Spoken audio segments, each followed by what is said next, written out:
எம்ஜிஆருக்கும் மற்றவங்களுக்கும் உள்ள வித்தியாசம் என்னன்னா, இப்ப இதே மாரி கஷ்டப்பட்டவங்க நெறைய பேர் இருப்பாங்க. நம்ம நாட்டுல வந்து இந்த மாரி கஷ்டப்பட்டு, அதுக்கு பிறகு பெரிய ஆளாகி, கோடீஸ்வரனாகி, நெறைய அனாதை இல்லங்கள் ஆரம்பிச்சு, தர்ம சிந்தனை உள்ளவங்க நெறைய பேர் இருப்பாங்க.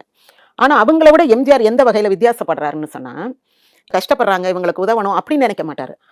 அவங்க படுற கஷ்டத்த தன்னுடைய கஷ்டமா உணர்வார். அப்படி உணர்ந்தனால தான், சில வாழ்ந்து கெட்ட பெரும் தயாரிப்பாளர்கள், பெரிய நடிகர்கள், நல்ல புகழோட இருந்தவங்கலாம் பின்னாடி நொடிச்சு போய் வரும்போது, பேசினா அவங்க வந்து ரொம்ப எப்படி இருக்கீங்கன்னு கேட்டா, ரொம்ப கஷ்டப்படுறேன், வைக்கிறேன்னு சொல்லுவாங்களா? அப்படி சொல்ல விடாம, அப்படியே அவங்களுக்கு பணத்த குடுத்து அனுப்பிருவாரு. "ஏன் நீங்க 2 வார்த்தை பேசிட்டு போலாம்ல."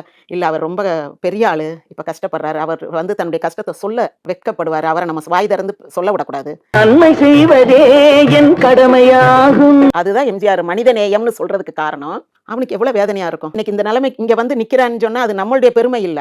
அவனுடைய கஷ்டகாலம் அவன் இங்க வந்து நிக்கிறான். இல்லன்னு அவர் வாய் திறந்து எனக்கு உதவி செய்யுங்கன்னு கேட்கக்கூடாது. நான் கஷ்டப்படுறேன்னு அவர சொல்லி நம்ம காதால கேட்கறது பெரிய பாவம். நட்பை வளர்ப்பதே லட்சியமாகும்.